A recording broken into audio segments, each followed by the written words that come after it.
क्योंकि उसको भी यहाँ मेंशन करना बहुत अति आवश्यक था।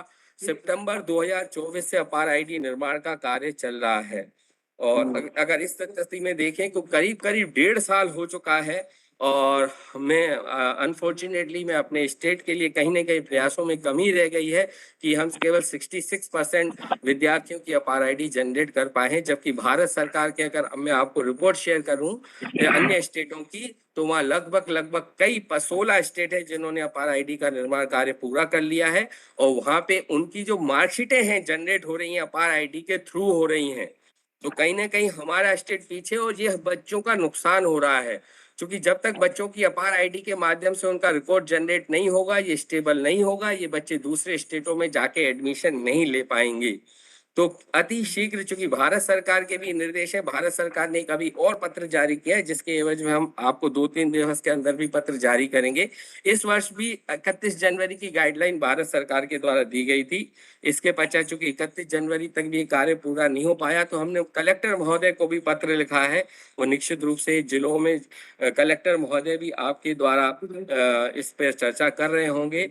तो आप सभी से निवेदन है किसी भी स्थिति में उन बच्चों की अपार आईडी बनाना सुनिश्चित करें, क्योंकि जैसा कि विदित है कि वार्षिक परीक्षाएं प्रारंभ हो चुकी हैं। समस्त अधिकांश स्टाफ दूसरे जिलों पे दूसरे स्कूलों में चले गए हैं, CS बन के, SCS बन के या अन्य ड्यूटी में।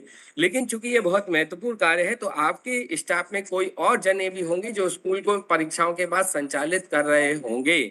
तो उन शिक्षकों को ऐसे बच्चों की जिम्मेदारी दें जिनकी की अपार आईडी अभी तक किसी भी कारणवश से नहीं बन पाई है। उन शिक्षकों को अपॉइंट करें कि वे शीघ्र ही इन 15-20 दिनों के अंदर उनकी अपार आईडी बनाना सुनिश्चित करें।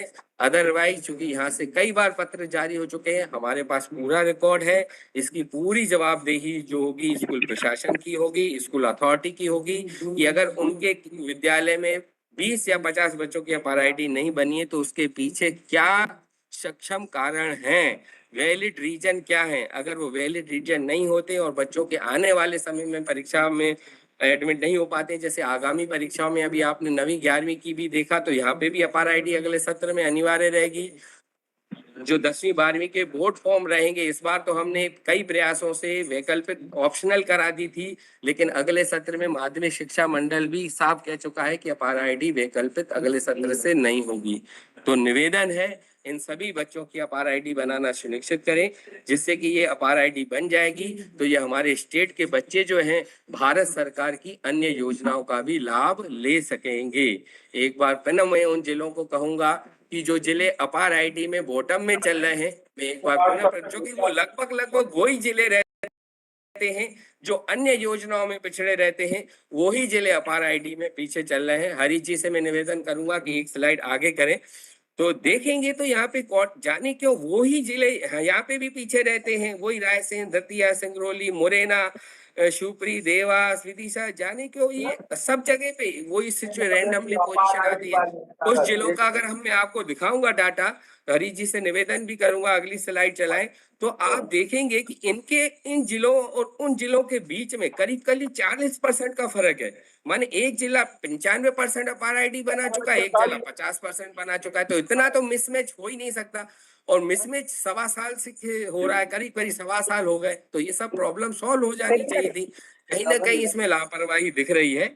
तो मैं पुनः आपसे निवेदन करूंगा कि अति शीघ्र सभी बच्चों की अपार आईडी बनाएं, जिससे कि ये बच्चे आगामी वर्षों में इनको सफर न करना पड़े, अपना फॉर्म भर पाए, क्योंकि नीट और अन्य प्रतियोगी परीक्षाओं में भी अपार आईडी अनिवार्य हो गई है।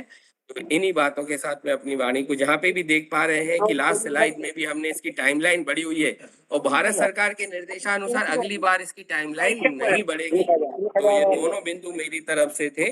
आप सभी का धन्यवाद मुझे सुनने के लिए। और कोई भी